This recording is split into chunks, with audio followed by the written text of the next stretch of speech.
자, 기도하고 시작하겠습니다.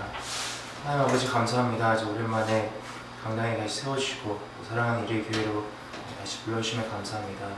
아버지, 오늘 말씀 속에 담긴 아버지의 뜻과 마음을 잘 전달할 수 있도록 부족한 제 입술을 주정해 주시고 우리 모두의 마음을 열어주셔서 오늘 말씀이 우리의 심령을 쪼개고 더욱더 아버지께로 가까이 이끌 수 있도록 은혜를 베풀어 주시옵소서.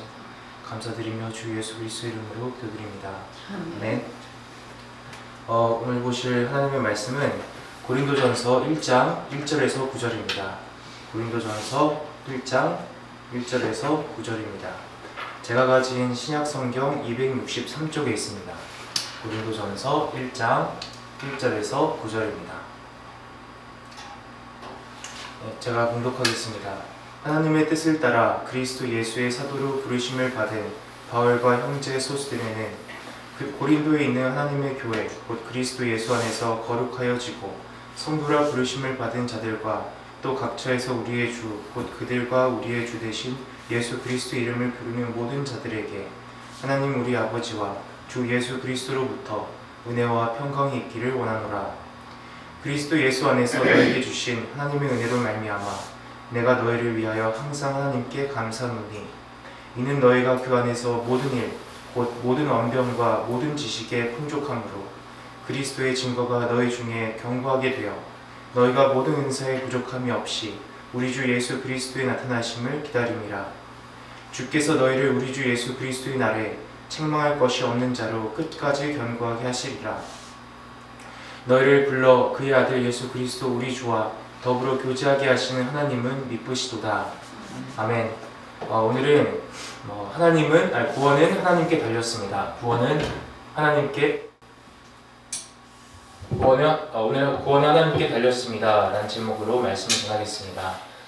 기회가 되면 오늘부터 고린도전서를 함께 봤으면 좋겠습니다. 고린도전서에 들어가기 전에 앞서서 잠시 서신서의 배경을 설명드리겠습니다. 사도행전을 보면 1차부터 3차까지 이어지는 바울의 선교 여행을 볼 수 있지 않습니까? 그리고 그중 2차 선교 여행 때 약 50년경에, 그러니까 지금부터 한 2000년 전이죠. 50년경에 바울이 고린도의 교회를 개척했습니다. 바울은 이 교회 개척 목사였습니다. 고린도는 그리스 남부에 있는 항구 도시입니다. 지금도 있고요. 당시 로마 제국에서는 주요 무역항이었으며 매우 번화하고 부유한 도시였습니다. 또 동시에 그렇게 번화했기 때문에 매우 방탕한 도시였습니다. 당시 로마 제국에서 고린도 사람 같다라는 표현이 있었는데요. 그 뜻은 방탕하다는 뜻이었습니다. 고린도 사람 같은 남자, 그럼 방탕한 남자. 고린도 사람 같은 여자, 그럼 방탕한 여자를 뜻했습니다. 그러니까 도시 이름 자체가 그러한 부정적인 수식어로 쓰일 만큼 방탕한 도시로 유명했습니다. 그러나 하나님의 은혜로 이러한 도시에도 바울은 교회를 개척할 수 있었고 1년 반 가량 머물면서 이 사람들을 양육했습니다. 사랑으로 양육했어요. 고린도 전서를 잘 이해하려면 고린도 교인들이 살았던 이 분위기, 그 문화를 이해해야 합니다. 이 교인들은 매우 세속적이고 부요로우나 방탕한 분위기 속에서 살았습니다. 그들의 삶이 그랬어요. 그리고 안타깝게도 이 고린도 교회가 그리스도의 빛으로 그 도시를 비춘 게 아니라요, 반대로 이 도시의 어두움이, 그 죄악이 이 교회를 더 뒤덮었습니다. 그리고 저는 이 고린도 교회와 오늘날 교회, 특히 우리나라 교회를 포함한 서구권 교회 사이에 참 비슷한 점이 많다는 생각을 합니다. 우리도 매우 부유하지 않습니까? 매우 풍족합니다. 하지만 동시에 매우 방탕한 사회 속에서 살고 있습니다. 그래서 우리가 항상 우리 자신에게 되물어야 할 질문은 이것입니다. 내가 세상을 그리스도의 색깔로 물들일 것인가? 아니면 반대로 내가 세상의 색깔에 물들 것인가? 그것이 매일의 우리의 싸움입니다. 이 서신서를 함께 보면서 나는 이 사람들과 같은 모습이 아닌가, 그 모습이 없나 하고 반성하고 회개하는 시간이 됐으면 좋겠습니다. 그러면 바울은 이 서신서를 언제 썼습니까? 2차 선교 여행 때 이 교회를 개척했고요. 그 3차 선교 여행 때 아마 에베소에서 머물 때 이 서신서를 쓴 것 같습니다. 바울이 적어도 이 고린도 교회에 서신서를 4편이나 썼거든요. 이 고린도전서는 그중 2번째 서신서고 고린도 후서는 4번째 서신서였습니다. 그리고 바울이 이 편지를 쓴 이유는 이 고린도 교회에 많은 심각한 문제가 있었기 때문입니다. 뭐 서로 싸우고 분열하는 것은 기본이었고요. 그건 뭐 대부분의 교회가 그렇죠. 또 많은 교인들이 이 개척 목사였던 바울의 사도성을 의심하고 심지어 부인했습니다. 바울에게 당신이 무슨 사도야? 라고 대들었습니다. 또 어떤 사람들은 대놓고 성적으로 물러난 삶을 살았고요. 지금도 입으로 꺼내기도 민망한 그러한 삶을 살았고, 또 교인들끼리 서로 법정에서 고소를 해댔습니다. 또 성찬식 때 술에 취해서 해롱됐고요. 하나님이 주신 은사를 함부로 마구, 심지어 예배 시간에도 남용했습니다. 이 사람들이, 교인들은 참으로 자신들이 의롭다고 생각했지만 바울에게, 자신들의 영적인 아비인 바울에게 참 많은 가슴앓이와 눈물을 가져다 주었습니다. 그래서 바울은 이러한 산적한 문제들을 해결하기 위해서, 또 이 사람들이 전에 바울에게 몇 가지 질문을 했었는데 그 질문에 대한 답을 주기 위해서 이 편지를 썼습니다. 그래서 고린도 전서를 보면 참으로 다양한 이슈를 다루고 있는 것을 볼 수 있습니다. 이 편지를 함께 보면서 많은 도움이 됐으면 좋겠고요. 더 나아가서 이렇게 세속적이고 아름다운, 우리 눈에 이렇게 아름답고 매력적인 세상 속에서 그리스도인으로 살아간다는 것이 무엇인지 한번 되돌아봤으면 좋겠습니다. 오늘은 이 서신서의 서론을 살피겠습니다. 그게 오늘 본문이었거든요. 오늘 본문에서 단 한 가지 요점을 오늘 강조하고 싶은데요. 바로 이것입니다. 궁극적으로 나를 권하시는 분은 하나님, 예수님입니다. 그러니까 요나서에 보면 요나가 그 물고기 속에서 한 그 고백이 있지 않습니까? 구원은 하나님께 속한 것입니다. 구원은 하나님께 속한 것입니다. 다른 말로 구원은 내가 아니라 하나님께 달린 것입니다 라는 말입니다. 내가 내 힘으로 나를 구원하는 게 아니라요, 하나님께서 나를 구원해 주시는 것입니다. 그러므로 구원은 100% 은혜입니다. 내 공로가 조금도 들어가지 않습니다. 오늘 본문을 보면서 우리가 어떻게 구원받았는지 한번 돌아봤으면 좋겠어요. 그리고 다시 한번 애초에 하나님 아버지께서 우리를 구원하셨고 또 신실하게 끝까지 변함없이 붙들어 주실 것이라는 사실을 기억했으면 좋겠습니다. 우리 신앙의 다시 한번 확신을, 예수님에 대한 확신, 내 아버지에 대한 확신을 다시 한번 가졌으면 좋겠습니다. 1절을 보겠습니다. 하나님의 뜻을 따라 그리스도 예수의 사도로 부르심을 받은 바울과 형제 소스데네는, 참고로 여기 나오는 소스데네는 누군지 모릅니다. 그 사도행전 18장을 보면 고린도 도시에 소스데네라는 사람이 있었다고 언급되는데 동일 인물인지 아니면 동명이인인지 확실히 모릅니다. 어쨌든 여기 보면 바울이 자신은 하나님의 뜻대로 사도로 부르심을 받았다고 하죠. 그러면서 이 편지를 시작합니다. 바울 자신의 뜻도 아니었고요, 다른 사람의 뜻도 아니었고 하나님의 뜻이었다고 합니다. 조금 전에 제가 이 교인들 중 일부가 바울의 사도성을 의심하고 부인했다고 했죠. 바울 당신은 무슨 사도야? 라고 했다고 했죠. 이제 그 사람들에게 아니야, 나 사도 맞고 하나님께서 나를 사도로 부르신 거야 라는 말로 시작하고 있는 것입니다. 그래서 이 편지 서두에서부터 바울과 이 교인들 사이에 이 어떤 그 팽팽한 긴장감을 볼 수 있습니다. 2절을 보겠습니다. 고린도에 있는 하나님의 교회, 곧 그리스도 예수 안에서 거룩하여지고 성도라 부르심을 받은 자들과 또 각처에서 우리의 주, 곧 그들과 우리의 주 대신 예수 그리스도의 이름을 부르는 모든 자들에게, 잠시 이 구절에 집중하고 싶습니다. 바울은 여기서 이 고린도 교인들에게 이렇게 부르고 있어요. 하나님의 교회다. 예수 안에서 거룩하신 자들이다. 그리고 성도로 부르심을 받은 자들이다. 라고 부르고 있어요. 그리고 이 호칭 모두가 같은 의미를 갖고 있지 않습니까? 한마디로 바울은 이들을 너희는 그리스도인이야, 너희는 성도야, 너희는 구원받은 하나님의 자녀야 라고 부르고 있는 겁니다. 근데 여러분, 다들 한 번씩 읽어봤잖아요. 이 고린도전서를 읽어봤고 이 사람들의 허물과 추악한 모습을 조금이라도 안다면 충분히 이렇게 반문할 수 있습니다. 도대체 어떻게 사도 바울은 이런 사람들을 성도라고, 구원받은 하나님의 자녀라고 부를 수 있는가? 도대체 어떻게 이렇게 죄악의 늪에 빠져 사는 사람들을 그리스도 안에서 거룩해졌다고 할 수 있는가? 이렇게 반문할 수 있습니다. 충분히. 솔직히 말씀드려서 저는 목회자로서 이런 교회에서 목회를 안 했으면 좋겠습니다. 절대로 안 할 거예요 하면 위험하니까 안 했으면 좋겠습니다. 간절한 소원입니다. 그리고 목회는 둘째치고 아예 이런 말종들과 상종조차 하고 싶지 않습니다.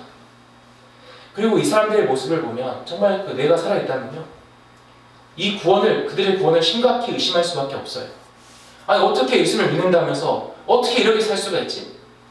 예를 들어서 어떻게 자기 계모와 살 수가 있지?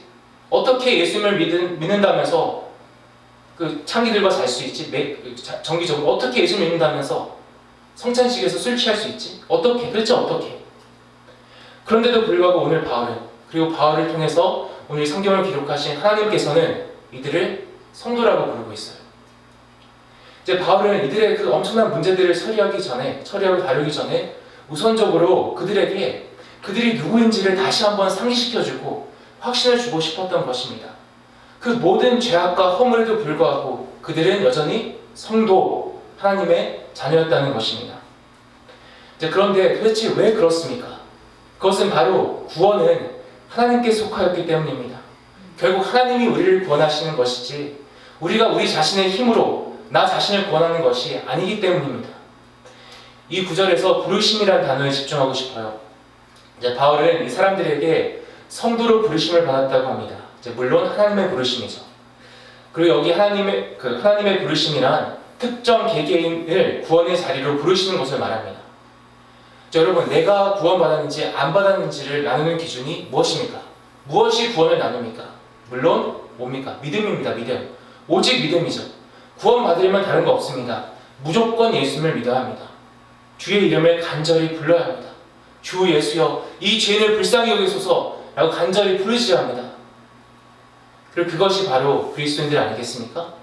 우리는 바로 예수님을 믿는 사람들, 그 이름을 간절히 부르는 사람들입니다.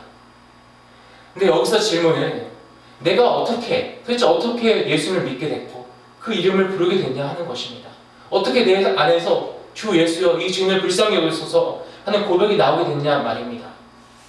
예수를 믿게 된 나와 예수를 믿기를 거부하는 대다수의 사람과의 차이가 도대체 무엇입니까? 어떤 사람들은 그 사람의 그 개인의 성품이라고 합니다. 그 개인의 어떠한 선함이나 의지라고 합니다. 또 어떤 사람들은 그 사람이 자라온 환경이라고 하고요. 심지어 세뇌라고 합니다. 세뇌. 하지만 그 모든 것은 거짓입니다. 내가 예수를 믿게 된 유일한 이유는 나와 불신자의 그 유일한 차이는 바로 하나님께서 나를 당신께로 부르신 것입니다. 하나님의 부르심이 나와 그 불신자를 가로짓는 유일한 결정적인 차이입니다. 여기서 짚고 넘어가야 할 게 있는데요. 바로 성경에서 하나님의 부르심이라고 할 때 두 가지 종류가 있다는 것입니다. 첫째는 모든 사람에게 회개하고 당신의 아들을 믿으라는 일반적인 부름입니다. 주 예수를 믿으라, 너와 내 집이 구원을 받으리라. 모든 사람에게 하나님의 부르심입니다. 이것은 모든 사람에게 해당됩니다. 그러나 둘째 종류의 부르심은 제한된 특정인에게만, 성경의 에베소서에 나온 것처럼 태초전에 아버지께서 선택한 사람들에게만 적용됩니다. 이 부르심은 효과적인 부르심이라고 하는데요. 하나님께서 그 개인을 실제로 당신께로 나오게 하시는 겁니다. 예수님의 요한복음 예수님께서 하신 말씀처럼 이끄시는 겁니다. 회개하고 당신의 아들을 믿게 하시는 것입니다. 그 부르심이에요. 그리고 하나님께서는 이 둘째 의미로 우리를 부르셨어요. 우리 모두를. 다른 말로 성령의 강권적인 능력으로 그 어떤 것보다 그 누구보다 강력한 우리를 당신께로 이끄셨고요. 굳게 닫혀있던 우리 마음을 여셔서 회개하고 예수님을 믿게 해주셨어요. 그러므로 우리가 예수님을 믿게 된 유일한 이유는 우리가 어떻게든 불신자보다 더 나아서가 아닙니다. 어떻게 좋은 모습을 보여서가 아니에요. 오직 하나님께서 우리를 부르셨기 때문이에요. 그리고 우리가 성화되고 거룩해진 이유는 우리가 실제로 거룩한 삶을 살아서가 아니라 예수님의 거룩한 피가 날 위해 십자가에 살려주신 그 피가 우리 모든 죄를 씻으셨기 때문이고 그분의 온전한 의가 우리 것으로 쳐주시기 때문입니다. 예수님의 의를 설명하기 위해서 제가 자주 쓰는 비유가 있는데요. 바로 성적입니다. 시험 성적입니다. 우리는 모두 각자 천국 입시 시험을 지금 치르고 있습니다. 우리 삶을 통해서. 그리고 이 시험은요, 통과하면 천국 구원이고요, 낙제하면 지옥입니다. 영원토록 불에 타는 거예요. 그런데 문제가 있습니다. 바로 하나님께서 요구하신 점수는 바로 100점이라는 거예요. 100점. 허물을 단 하나도 용납하지 않으세요. 죄를 단 하나라도 졌으면 지옥이에요. 그런데 그 누가 100점을 맞을 수 있겠습니까? 전 지금 그리스도인도 말하는 겁니다. 아무리 내가 성령 충만해도 죄를 안 질 수 있습니까? 다 죄 져요. 그래서 성령 충만할수록 뭘 더 깨닫습니까? 내가 정말 매 순간 죄를 짓고 있구나. 내가 정말 죄인 중에 괴수구나. 그걸 더 깨닫지 않습니까? 누가 하나님 앞에 설 수 있겠습니까? 누가 100점을 맞을 수 있겠어요? 다른 말로 누가 하나님께서 요구하시는 의를 이룰 수 있겠습니까? 너희가 완전하라, 거룩하라. 그걸 누가 지킬 수 있겠습니까? 우리는 아무리 성령 충만하고 난다 긴다 해도 하나님 앞에서 다 지옥 갈 수밖에 없는 죄인, 낙제생입니다. 그런데 예수님께서 우리를 불쌍히 여기셔서 이 땅에 오셔서 단지 죽으신 것뿐만 아니라 우리를 대신해서 이 땅에서 온전한 삶을 사신 거예요. 100점짜리 시험을 성적 받아주신 거예요. 예수님의 성적표. 그리고 예수를 믿는다는 것은 그 의를 내가 읽는다 그러잖아요. 예수의 의를 읽는다는 것은 내 성적표를 이제 버리고 예수의 성적표를 내가 갖는 거예요. 어떻게 보면 되게 불공평하죠. 불공평합니다. 그리고 원래 내 성적표 있잖아요. 낙제 점수. 그건 예수한테 던진 다음에 날 대신해서 죽게 한 거예요. 정말 악하죠. 나는 예수님 성적표 뺏어서 살고 내 성적표를 넘겨서 예수님을 죽여버린 거예요. 그게 믿음이에요. 그래서 우리는 모두 내 성적표, 내 의, 내 공로, 하나님 절 보세요. 얼마나 저 깨끗해요. 얼마나 저 의로워요. 얼마나 저 기도 많이 했어요. 이걸 갖고 하나님 앞에 서는 게 아니라요. 날 위해서 대신 사시고 날 위해서 죽으신 예수님의 성적표, 예수님의 온전한 의만 붙들고 서 있는 것입니다. 이 고린도 교인들도 마찬가지입니다. 맞아요. 너무나도 많은 죄를 졌고요. 정말 인간 말종들이었습니다. 하지만 그럼에도 불구하고 하나님은 그들을 부르셨고 당신의 자녀로 삼으셨습니다. 하나밖에 없는 아들의 피로 그들을 씻어주셨어요. 그래서 여러분, 궁극적으로 구원이라는 것은 그 구원을 이루시는 분은 하나님입니다. 내가 이루는 게 아니에요. 우리가 애초에 예수를 믿게 된 것도 내가 어떤 의지를 믿은 게 아니잖아요. 하나님께서 오직 우리를 사랑하시고 선택하셨고 어느 시점에 당신께로 우리를 이끌어주신 거예요. 불러주신 거예요. 그래서 우리는 자랑할 게, 내세울 게 하나도 없는 사람들입니다. 그 3절을 보겠습니다. 하나님 우리 아버지와 주 예수 그리스도로부터 은혜와 평강이 있기를 원하노라. 여기 보면 다시 한번 하나님의 그들의 아버지요 예수님이 그들의 주님이심을 상기시켜주고 있습니다. 그들의 엄청난 허물과 죄악에도 불구하고 그 사실에는 변함이 없습니다. 여러분 자식도 마찬가지 아닙니까? 아무리 자식이 개차반이라도 그 자식이 내 자식이라는 사실은 변하지 않아요. 호적에서 판다고 해도 파지지가 않잖아요. 우리도 마찬가지입니다. 4절을 보겠습니다. 그리스도 예수 안에 너에게 주신 하나님의 은혜로 말미암아 내가 너희를 위하여 항상 하나님께 감사하노니. 여기 보면 바울이 하나님께서 그 고린도 교인들에게 주신 은혜 때문에, 선물 때문에 항상 감사한다고 했습니다. 그런데 어떤 은혜입니까? 구체적으로 네 가지 네 가지 선물을 주셨습니다. 5절 7절 보겠습니다. 이는 너희가 그 안에서 모든 일, 모든 언변과 모든 지식의 풍족함으로 그리스도의 증거가 너희 중에 견고하게 되어 너희가 모든 은사의 부족함이 없이 우리 주 예수 그리스도의 나타나심을 기다립니다. 그러니까 여기 보면 하나님께서는 이 교인들에게 네 가지 은혜를 주셨는데요. 바로 언변, 영적, 성경적 지식, 영적인 은사, 그리고 예수님에 대한 사모함을 주셨습니다. 자, 지금까지 이 고린도 교회의 흉을 있는 대로 봤는데요. 사실 그래도 쌉니다. 그런데 나름 이 사람들도 장점이 있었습니다. 말을 참 잘했고요. 성경과 영적인 일에 대해서 풍부한 지식을 갖고 있었습니다. 또한 은사도 충만했어요. 그리고 가장 중요하게, 여기 집중하고 싶은데요. 가장 중요하게 예수님께서 다시 오시기를 간절히 바라던 사람들이었습니다. 예수님에 대한 사모함이 있었어요. 저는 이 구절을 보면서 이 부분에 많은 찔림을 받았습니다. 우리가 충분히 이 사람들을 보고 흉보고 정죄할 수 있습니다. 더럽고 허물 많은 인간들이었고 말종이라고 충분히 할 수 있습니다. 그런데 우리 중 누가 예수님을 간절히 사모하고 있습니까? 마지막으로 예수님이 보고 싶어서 울부짖었던 때가 언제였습니까? 예수님 언제 오세요? 저 예수님 얼굴 언제 볼까요? 빨리 보고 싶어요 라고 부르짖었던 때가 언제였습니까? 돈 달라고 부르짖었지, 도와달라고 부르짖었지, 예수님 보고 싶어요 라고 부르짖었던 때가 언제였습니까? 있기는 합니까? 그래서 이 편지를 볼 때 이 사람들의 단점을 보면서 어떠한 도덕적 우월감을 안 가졌으면 좋겠습니다. 그래서 제가 여기서 또 강조하고 싶은 점은 이러한 네 가지 은혜가 이 사람들의 어떤 성품이나 노력의 결과가 아니었다는 것입니다. 하나님의 은혜, 선물이었다는 것입니다. 하나님께서 그들에게 언변, 지식, 은사, 심지어 예수님을 향한 간절함을 주셨어요. 그래서 다시 말씀드리지만 이 사람들에게는 자신을 자랑할 만한 것이 없었습니다. 우리도 마찬가지입니다. 이제 우리도 죄인이지만 나름 그냥 보면 긍정적인 것들이 있잖아요. 특히 하나님을 향한 사랑이 있잖아요. 그런데 그 모든 것들이 다 100% 하나님의 은혜라는 것입니다. 오직 성령님께서 이 죄인 안에서 열심히 일하신 결과라는 것입니다. 내가 착해서 기도하고 봉사하고 하나님을 사모하는 게 아니라는 것입니다. 오직 하나님께서 추악하고 매일 하나님을 떠나는 나에게 그런 마음을 주시는 거예요. 내가 똑똑해서 내가 잘나서 영적인 지식과 깨달음을 얻은 게 아닙니다. 오직 하나님께서 이렇게 아둔한 나에게 한 몇 가지 보여주신 거예요. 불쌍해서. 다시 말씀드리지만 그래서 나 자신을 자랑할 게 아무것도 없어요.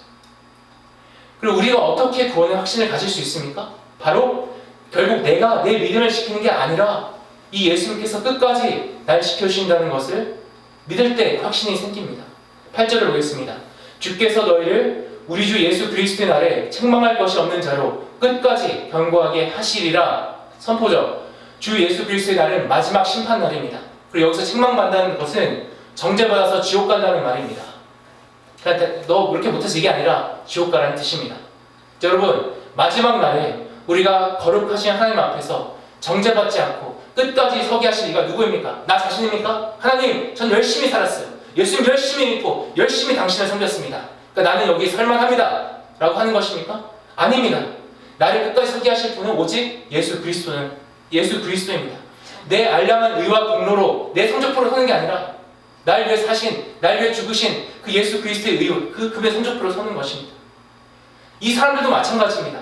너무나도 많은 허물과 실패도 불구하고 오늘 바울의 선포처럼 예수님께서 끝까지 그들을 붙드셨습니다.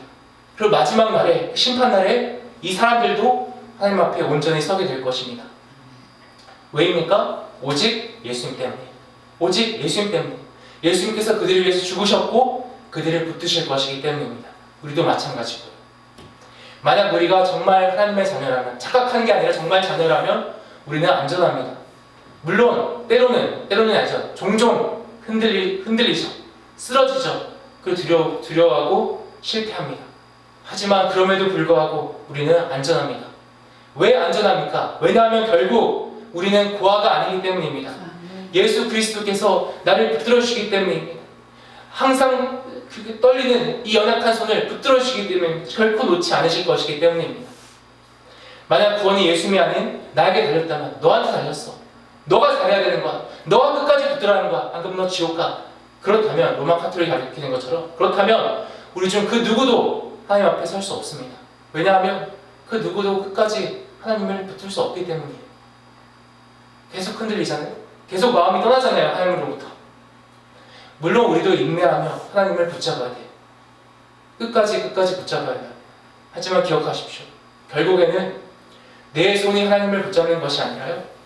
하나님 아버지의 손이 나를 붙들어 주시는 거예요. 그리고 마지막 날에 우리는 그 모든 추악한 죄와 허물에도 불구하고 부끄러움에 불구하고 하나님 앞에 당당히 설 것입니다. 왜냐하면 예수 그리스도의 보혈이 우리를 덮고 있기 때문입니다. 그래서 마지막 구절에 바울은 이렇게 선포합니다. 너희를 불러 그의 아들 예수 그리스도 우리 주와 더불어 교제하게 하시는 하나님은 미쁘시도다. 미쁘시도 알죠? 신실하시도다. 자, 여러분 우리를 구원하사 당신과 관계를 맺게 하신 우리 하나님 아버지는 미쁘신 신실하신 분입니다. 그 뜻은 결코 변하지 않는다는 거예요. 우리는 항상 변하잖아요. 우리의 사랑은 식고요. 우리의 결심도 무너지지만 하나님의 마음은, 하나님의 그 신실하심은 결코 변하지 않습니다. 우리 아버지는 자녀인 우리를 끝까지 지켜주십니다. 결코 변하지 않으시고요. 결코 떠나지 않으시고요. 결코 놔주지 않으십니다. 도망갈 수가 없습니다. 우리 구원은 그 신실하신 다른 사람의 아버지가 아니라 우리 아버지에게 속해 있다는 것입니다. 자, 이 신실하신 하나님의 그 구원의 은혜를 받았다면 우리가 어떻게 반응해야겠습니까? 어차피 구원 받았으니까, 구원을 따놓은 당상이니까 이제 내 마음대로 살아야겠다라고 해야겠습니까? 만약 그것이 우리의 반응이라면, 실제로 소위 자칭 수많은 기독교인들이 그렇게 반응하죠. 만약 그렇게 반응하고 아무 죄송함, 아무 부끄러움, 평생 아무 돌이킴이 없다면 둘 중에 하나입니다. 아주 깊은 영적 어둠에 빠졌든지 아니면 애당초 구원받은 적이 없던 것입니다. 그러니까 몸만 교회 나오는 거지 지옥 자식이라는 거예요. 가짜 기독교인이라는 것입니다. 만약 정말 구원받았다면, 그리고 정신을 차리고 있다면, 내 영적인 눈이 조금이라도 띄어 있다면 당연히 우리의 반응은 뭐야 합니까? 감사해야 합니다. 감사와 찬송이어야 합니다. 마음속 깊은 곳에서부터 주여 감사합니다. 이 감사가 매 순간 터져 나와야 합니다. 우리가 얼마나 행복하고 얼마나 복받은 사람인지 모릅니다. 아무리 감사를 표현해도 부족할 수밖에 없습니다. 그렇지 않습니까?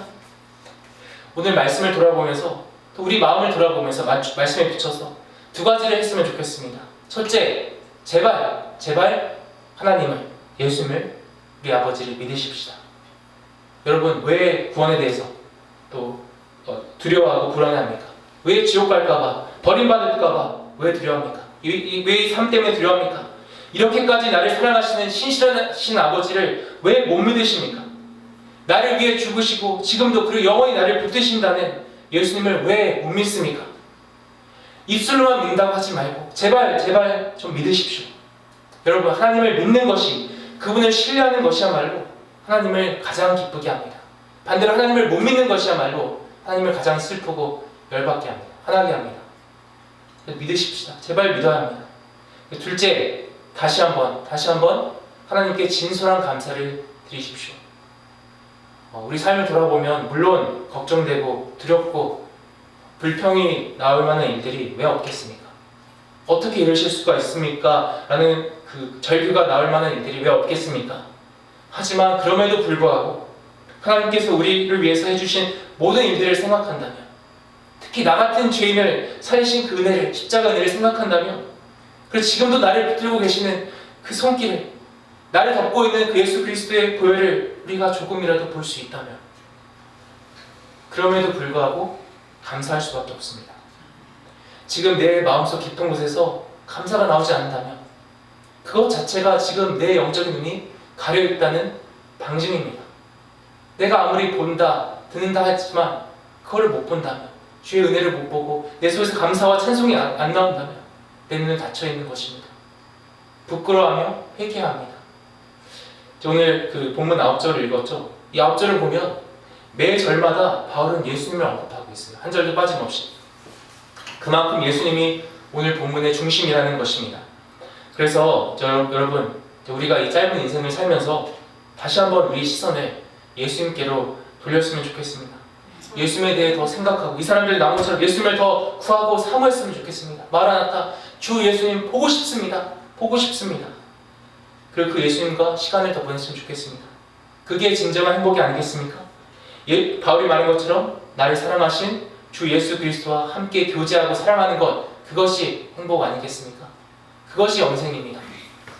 자, 아버지께서 우리를 불쌍히 여기사 우리 눈을 열어주시길 바랍니다. 그래서 우리 삶에 넘쳐 흐르고 있는 그 은혜와 지금도 내 손을 붙잡고 계시는 그 아버지의 따뜻한 손길이, 그 강한 손길이 보이길 바랍니다. 그래서 우리의 가슴 속에서, 그리고 입술에서 감사가 넘쳐 흐르기를 주 예수 그리스도의 이름으로 기원합니다.